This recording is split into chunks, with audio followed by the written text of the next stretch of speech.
El 26 de enero de 1944, Argentina rompió relaciones con el Eje.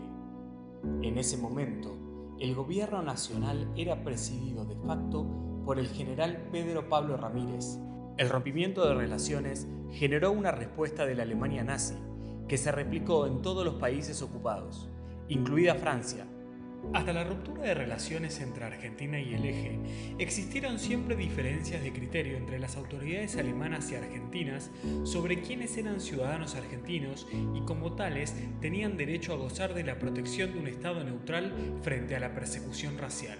Para los argentinos residentes en Francia, la ruptura de relaciones diplomáticas significó un punto de inflexión, ya que Alemania decidió entonces implementar la persecución contra los judíos argentinos, que hasta entonces habían sido mayormente preservados. Entre ellos, el caso de Pablo Recht se destaca por su historia tan particular.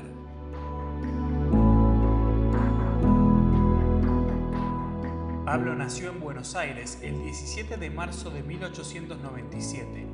Era ingeniero y tenía doble nacionalidad, francesa y argentina. Luego de la ocupación alemana, Recht se fue a París y se instaló en Lyon, donde se registró como católico. En 1942 manifestó al consulado su deseo de regresar al país, donde tenía familiares.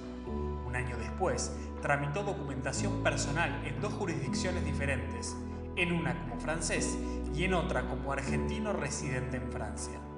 El 8 de enero de 1944 fue arrestado en su vivienda, posiblemente porque los alemanes advirtieron las contradicciones entre sus diferentes documentos de identidad. Pablo fue internado en el campo de tránsito de Drancy y allí se declaró argentino.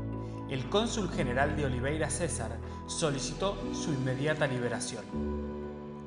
Luego de la ruptura de relaciones diplomáticas entre Alemania y Argentina, el 26 de enero, Recht inicialmente quedó registrado como argentino.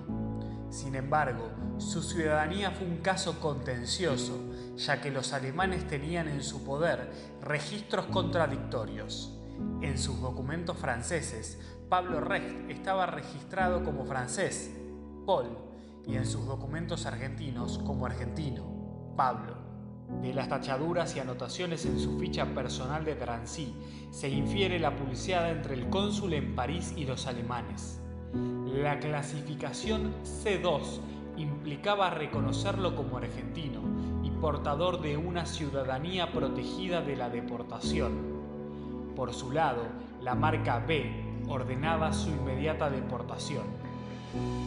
En esta pulseada entre los funcionarios argentinos y alemanes se decidía entre la vida y la muerte de Pablo Recht. Llevó casi 3 meses determinar si debía ser considerado argentino o francés. Mientras Recht estuvo en Drancy, se intercambiaron varias notas entre las autoridades alemanas y el cónsul argentino para obtener su liberación. En el comunicado número 1 se puede ver que el cónsul dice: siguiendo nuestra conversación telefónica, solicito la liberación del argentino Pablo Recht. Y el comunicado número 2 ya utiliza un tono más vehemente para que la Policía de Seguridad libere al argentino Pablo Recht, afirmando que en las oficinas del consulado estaba la documentación que acreditaba su ciudadanía, que no lo deporten y lo liberen a la brevedad. A partir de las comunicaciones internas alemanas, sabemos que para ellos Recht era un supuesto, en alemán angeblich, argentino. Finalmente, la pulseada fue ganada por los alemanes. Pablo fue deportado en calidad de ciudadano francés bajo el nombre Paul Recht. Su transporte, el número 70, partió el 27 de marzo de 1944, rumbo al complejo de campos de concentración de Auschwitz. No se encontraron registros suyos posteriores, por lo que probablemente fue rumbo a las cámaras de gas al llegar, convirtiéndose así en otra víctima del genocidio nazi.